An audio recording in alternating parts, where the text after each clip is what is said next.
What up, dude? What up? So, let's try this again.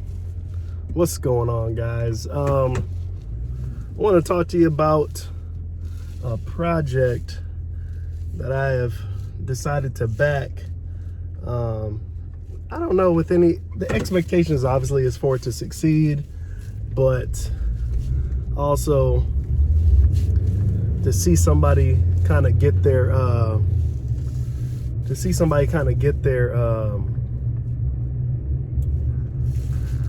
their reputation, have a chance to clean their reputation. Trevon James is heading his own project called Hour.glass. I believe it's on Binance. It is Binance Smart Chain. It looks like a pretty interesting project. It's not nothing that like new or I would say it ain't nothing like groundbreaking as far as it's nothing like new technology or anything that's like really going on. But I have a feeling that it's gonna succeed because him and his devs are working on it around the clock. They're always working on it. And I think right now, I don't know how public he's trying to be about it. I mean, to me, it looks like he's trying to be pretty public about it, pretty straightforward about it. But as far as the promotion, I think it needs to be promoted more. I think they'll eventually get to that. What's more important is probably fixing bugs and making sure everything works the way it's supposed to before you get a bunch of people in there that really wreck the system, and then you really gotta work extra hard to fix things while people have a bunch of liquidity in there and things like that. So it could be a pain in the ass, but I think it's gonna succeed. The only thing I don't like is I think people are not going to really take the project serious simply because he's like the face of it, and he's like very open and public about it being his project. And I think a lot of people have that fear of being scammed out of their money by investing in this project. And I feel like that's kind of unfair to think that way, but at the same time, you got to realize that when people get hold of old news, or people get a hold of news, they tend to continue to reinvent or continue the same narrative of the story. And the story is that he was a notorious BitConnect promoter who made millions off of the platform, but somehow it turned into he scammed millions of dollars from people. And that's retarded. You know, this is coming from the same people who were invested in BitConnect, who maybe wasn't able to get their money out before they went under, before the SEC basically shut them down. And then in turn, they say that he stole their money, or he was a part of the big groups that stole their money. And if that's the case, who did you steal your money from if you were also in the program? You see what I'm saying? So I think people need to calm it down. They don't really know the situation. They just heard the name and they associate it with the negativity that's been around it. It's gonna take some time. It's not like he doesn't have complete fault, right? The fault is not about a project going down, in my opinion. I think the fault that people, like I said, people associate with is that he knew, or he should have known, or he probably knew something, a lot of the things weren't right, but they were promoting it so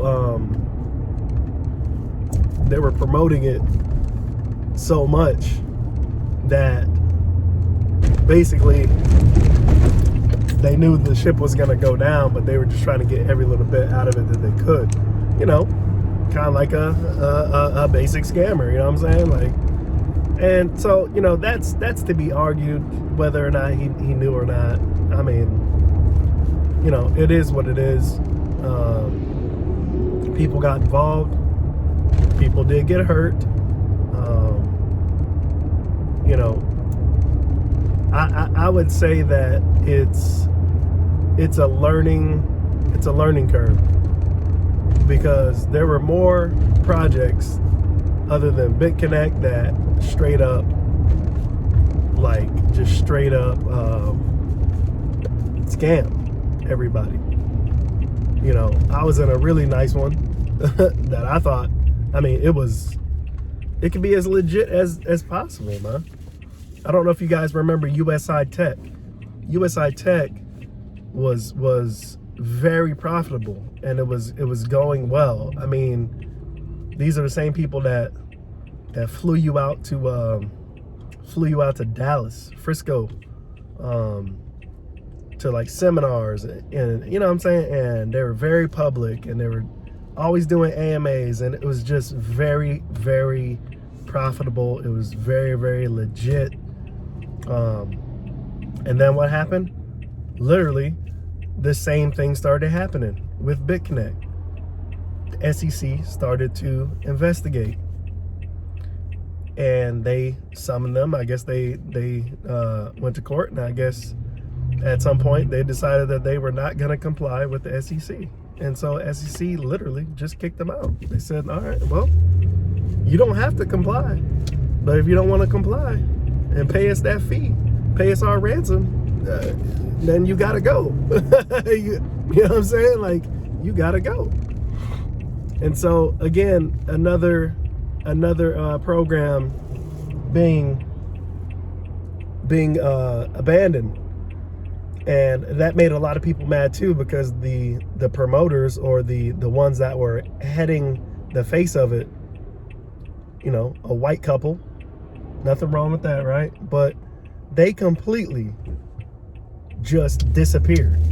They didn't answer any questions, and I think that's what makes a lot of people mad with these things, is that you look really bad when you completely just leave.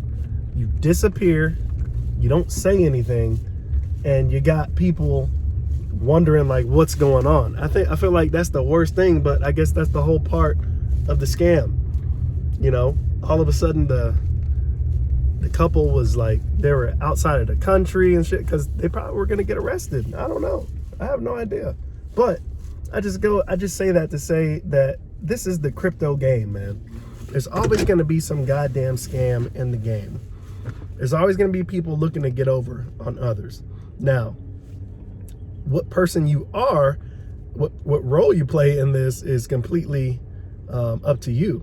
You know, you could choose to get into a program like let's just say like Pancake Swap.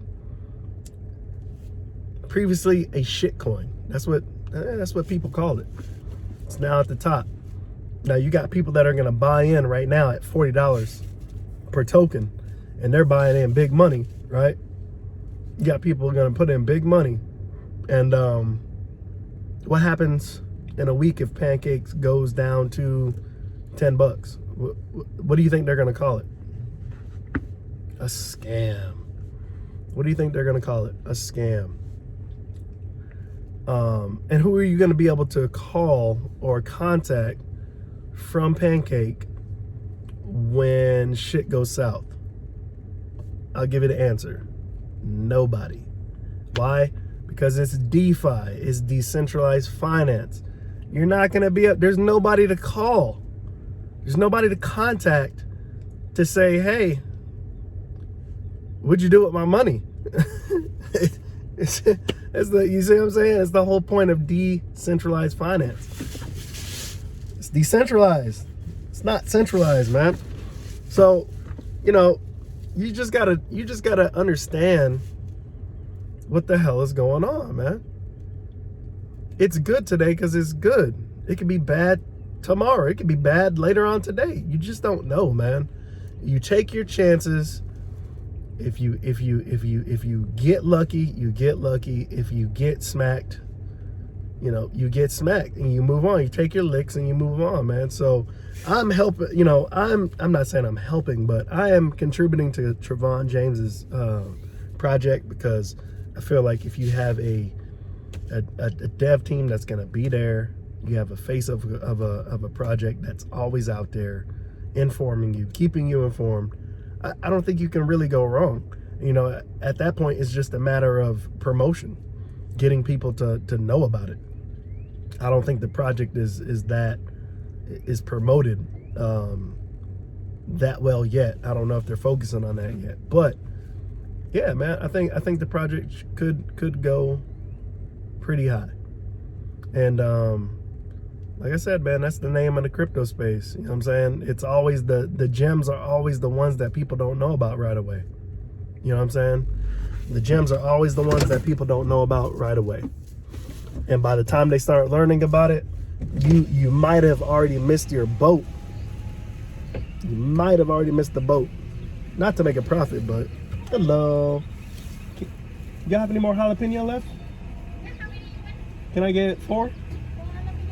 Donut hole. And that'll be it.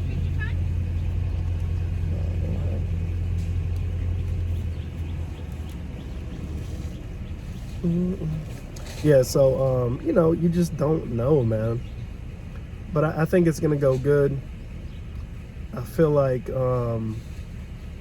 again, like I said, these gems, man, these gems are gems because nobody, thank you. These gems are gems because a lot of people don't know about it, man. And when they start to know about it, that's when it goes up in price, and your margins of profit get a little bit lower. And they do get a little bit lower because if you come in to something at, thank you so much, have a good one. If you come into something at, let's say 10 cents, and you've been grinding it out, right? You've been grinding it out, building up your tokens, right? Building up your tokens, staking, whatever you want to call it. You're building up your tokens, and then all of a sudden, the word starts to go out. Yo, have you heard of this project? Have you heard of this project? Man, looks like a lot of people are jumping on. Let's go join the Telegram. Let's go join the Discord, blah, blah, blah. And pretty soon, people start to know about it. And more people start to buy in. Now the price is starting to go up a little bit. You know what I'm saying? The price is starting to go up a little bit. And then before you know it, not every one of them, but before you know it, you could be sitting on a token that went from 10 cents and it's trending at $1. You see what I'm saying? Like, it's trending at $1, and now it's really hype. People are still buying it. Price is going up higher and higher, right? What do? You know what I'm saying? What do? You hold on, take your chances, or do you take you cash out and you say, all right, on to the next one? But that's what I'm saying is that's how gems work. That's how gems work. The earlier you get in, the better off your reward. And I think there's a big difference in the crypto game right now. When people jump on these tokens, that's why I'm saying, like, you need to figure out how you want to diversify your funds, man, because you can put your money into something, for example, like SafeMoon, right? You can put your money into something like SafeMoon and wait on the return. It's going to be a longer wait, right? Because SafeMoon does not have any kind of staking features right now. It doesn't have that, right? So right off the back, you're backing a token that you can't do anything with but hold it. Hodl, hodl, hodl. There's nothing wrong with that either. But your chances of continuing to be able to increase your profit goes down because your token is not doing anything. It's just sitting there, right? And so those kind of tokens, I tend to, sometimes I'll dabble in them, but I tend to kind of stay away from those simply because they don't offer me anything but holding the token. You just got to hold it and wait for it to increase in value. And those tokens, in my opinion, take much longer to see a return sometimes than doing something else. So, you know, it just depends. You know, in my opinion, dApps is where the money is, man. It's where you can turn your money into something much quicker, possibly much quicker than buying a token that has no feature as far as staking or returns. Besides a promise that if people jump on it, then the price goes up and that's where you can make your money. I don't feel like that's necessarily efficient. I feel like it is, it has a place, but I don't think that you should be taking your money, for example, out of your bank account, putting little plots here and there, and then just sitting down and hoping and waiting for one of them to pop. I mean, essentially, that's what we all do, right? But I'm saying there's a smarter way of doing it, and dApps usually is the smarter way of doing it, in my opinion. It's also one of the most risky, in my opinion. So the next time, I had somebody tell me something about one of the ones that I'm promoting, Bitco Loan, and people are saying, oh, well, that looks just like, that's like BitConnect, it's a scam. And I'm saying, in my head, I'm saying, oh, you need to, what they say, you need to stay away from something like that and get into, what they say? They say get into SafeMoon, and then somebody else says something about Pancake, like get a real token like Pancake. And in my head, I'm thinking, what? This is how I know you're dumb. If you tell me that something like a Bitco loan looks, is a scam, but you're referring me to a token like Pancake Swap or Cake, you're an absolute idiot. And the reason I said it earlier, Pancake is on the decentralized finance. It's a decentralized finance. That's all it is. It's a DeFi. That's it.